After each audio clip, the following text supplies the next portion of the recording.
तेरे नाम की सजनाएं, सावन की पहली फुहार। शहर से दूर एक छोटे से गांव में सावन की पहली बारिश ने जैसे हर दिल को जगा दिया था। हवाओं में एक भीनी भीनी मिट्टी की खुशबू घुली थी। उसी गांव के एक सुंदर से घर में सजी थी नंदिनी की बहन प्रियंका की शादी। नंदिनी, जो अभी 22 साल की थी, कॉलेज में पढ़ती थी और उसकी आंखों में सपनों की एक चमक थी। उसके चेहरे पर भोली मुस्कान और लहराते बाल, कोई भी उसे देखकर रुक जाए। जब उसकी बहन प्रियंका की शादी हुई और जीजा जी समीर पहली बार ससुराल आए, तो नंदिनी को लगा जैसे किसी ने उसके दिल के तार छेड़ दिए हों। समीर 28 साल का स्मार्ट, शालीन और खुशमिजाज लड़का था। पहली ही नजर में दोनों के बीच एक अनकहा सा जुड़ाव बन गया था। नजरें मिली, दिल फिसला। शादी के बाद जब समीर और प्रियंका कुछ दिनों के लिए गांव में ही रुके, तो नंदिनी और समीर के बीच मस्ती मजाक चलने लगा। साली तो आधी घरवाली होती है, समीर ने मजाक में कहा था एक दिन जब वो आम तोड़ने पेड़ पर चढ़ रही थी। अरे हटिए जीजा जी, नंदिनी ने मुस्कुराते हुए कहा, आपकी बातें बड़ी चिपचिपी लगती हैं। और तुम्हारी मुस्कान जानलेवा, समीर ने आंखों ही आंखों में कहा। नंदिनी कुछ नहीं बोली, लेकिन उसका चेहरा गुलाब की तरह लाल हो गया। चुपके से भीगा सावन। एक रात बारिश हो रही थी, बिजली चली गई थी, सब लोग छत पर थे। समीर और नंदिनी छत के कोने में खड़े होकर बारिश को देख रहे थे। ठंडी हवा है, कुछ गर्म चाहिए, समीर ने कहा। तो चाय मंगवा दूं? नंदिनी ने शरारती अंदाज में कहा। चाय नहीं, तेरी बातें चाहिए, समीर ने धीरे से कहा। नंदिनी की सांसें रुक सी गईं। उसने समीर की ओर देखा और दोनों की नजरें टकरा गईं। बारिश की बूंदें जैसे उनके बीच की दूरियों को मिटा रही थी। समीर ने उसके गीले बालों को पीछे किया और धीरे से बोला, नंदिनी, पता नहीं क्यों तुझसे मिलकर लगता है कुछ अधूरा अब पूरा हो रहा है। नंदिनी ने कुछ नहीं कहा, लेकिन उसकी आंखों में जो चमक थी वो सब कह गई। पहली छुअन, पहला एहसास। अगले दिन दोपहर को घर में सब सो रहे थे। समीर आंगन में बैठा था और नंदिनी झूले पर बैठी थी। हवा में उसकी साड़ी उड़ रही थी। समीर धीरे से उसके पास गया और उसका पल्लू पकड़ा।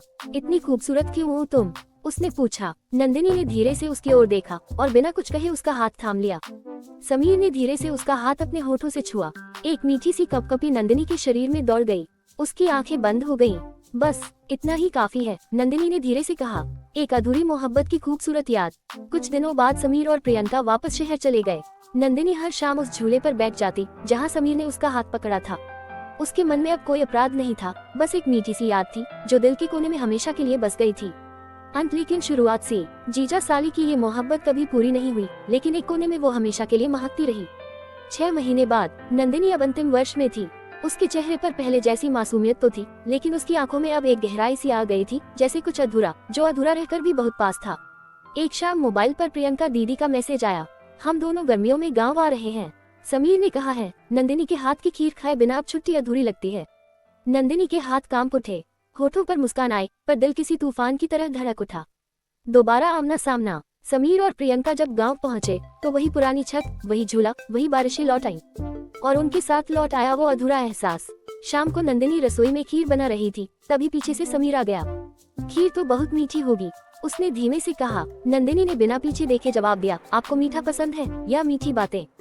समीर उसकी पीठ के थोड़ा पास आकर बोला, तू जो बनाती है वो दिल में उतर जाती है। इस बार नंदिनी पलटी और उसकी आंखें समीर की आंखों से टकराईं। 6 महीने की तड़प एक ही पल में उतर गई।